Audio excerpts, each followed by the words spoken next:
What's going on? It's KB the Mark back to bring you the news. On today's Wrestling Report, we have many stories, starting with the real reason why Seth Rollins is going back to NXT, a huge match pitched for Money in the Bank, shots were thrown between two AEW stars, and many more stories. Please don't forget to leave a like on this video, subscribe to the channel, and push that notification bell to stay up to date. Now, without further ado, let's jump into the news.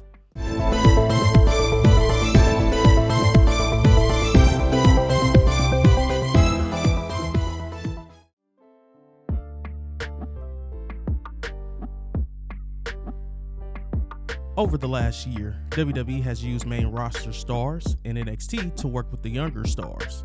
Wrestlers such as AJ Styles, The Miz, Dolph Ziggler, Johnny Gargano, R-Truth, and others have gone to NXT for this. Last week, Mustafa Ali and Baron Corbin came to NXT. World Heavyweight Champion Seth Rollins is the latest star to do this, as former NXT Champion Braun Breaker challenged Rollins, the inaugural NXT Champion, to make a return to the brand this past Tuesday on NXT for a match with them.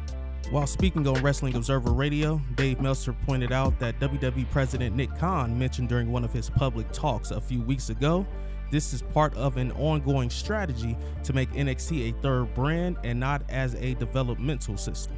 Actually, it is. Yeah. I mean, the deal is that this is a Nick Khan thing, you know. Bring like they had Dana Brooke, which is no big deal, but still. Corbin, bring more main roster stars to NXT every week, boost the ratings, and try to boost the price for a renewal from USA Network because the ratings are higher. So that's the strategy they're going with. That's why you're going to be seeing more main roster stars, and he said it a couple weeks ago that the plan is to put more main roster stars on NXT and make it a third brand and not a developmental brand. Which is funny because Paul Triple H Levesque wanted to be a third brand and they nixed him and made it a developmental brand. But that's not a surprise. Things like they say in WWE, if there's a new rule and it's stupid, don't worry because it's all going to change. If there's a new thing that's good, don't worry because it's all going to change anyway, and that's just the nature of the beast there, Meltzer stated.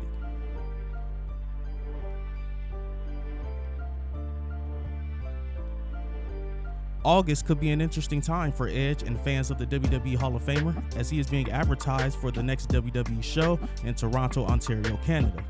Edge last wrestled in the city last August on an episode of Raw when he defeated Damian Priest. After the show went off the air, Edge teased that his final match could happen when the company returns to the city. He said in a perfect world, it would be the right night to say goodbye to each other. However, while speaking to the media during the WWE Elimination Chamber post-show press conference, Edge was asked about the promo but didn't seem sure that would be when he walked away, and noted he's not sure what he's eating for breakfast tomorrow. The only thing he is sure about is his retirement match happening in Canada. The WWE Hall of Famer was recently interviewed on Logan Paul's Impulsive podcast, where he noted that he thinks he has another year left of performing at a high level. Edge hasn't wrestled since the May 12th episode of SmackDown in a triple threat match with AJ Styles and Rey Mysterio as part of the tournament to crown a World Heavyweight Champion. Edge is being advertised by Toronto Scotiabank Arena for when SmackDown takes place from there on August 18th, 2023.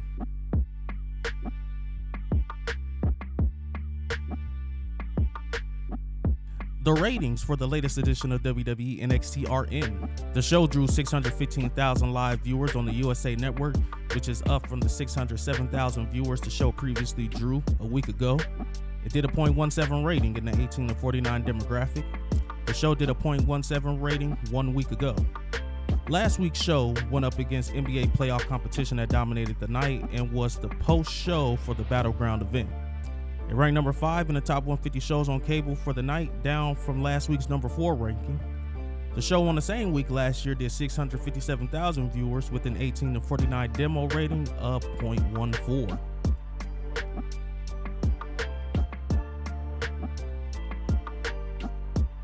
The ratings are in for Wednesday's AEW Dynamite. The show drew 903,000 viewers, down from the 923,000 viewers the show drew last week. In the 18 to 49 demographic, the show did a .33 rating, which is up from the .29 rating last week. Dynamite ranked number 4 in the top 150 shows on cable for the night, down from the number 2 ranking last week. The show went up against the NBA Finals competition on ABC that averaged 11.2 million viewers and did a 3.43 key demo rating that dominated the night. TBS and AEW should be thrilled with these ratings considering the competition. This was the highest key demo rating since March 22nd.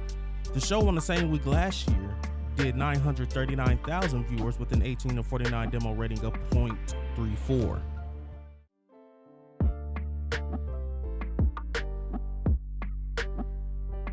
On Tuesday's episode of WWE NXT, the promotion held an NXT Women's Championship #1 contender battle royal with Jakara Jackson, Lash Legend, Elektra Lopez, Lola Vice, Tatum Paxley, Gigi Dolan, JC Jane, Cora Jade, Kiana James, Roxanne Perez, Lyra Valkyria, Fallon Henry, Yulisa Leon, Valentina Perez, Brooklyn Barrow, Kalani Jordan, and Thea Hale.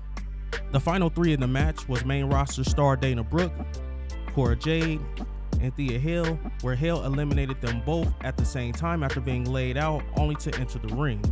Because of this win, Hale has earned the right to challenge Tiffany Stratton for the NXT Women's Championship. It's still unclear when the bout will happen. Post-match, there was a celebration for Hale alongside several Chase U members. Haley and Hannah Kavinder, who are signed to WWE NIL deals, joined in on the celebration.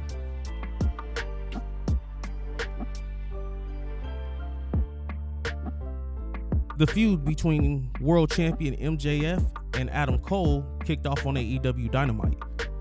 MJF ripped on Cole's body and said that he used to be a top guy when he was in Ring of Honor.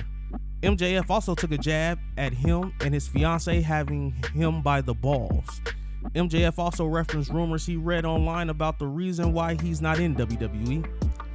MJF said that Vince McMahon was right about Cole not being a top guy. Cole fired back and said that he and MJF could both pee in a cup and see who is natural and who is not. Cole went on to say that the people in the back respect him as a human being, but the same can't be said for MJF, and not a single person respects MJF.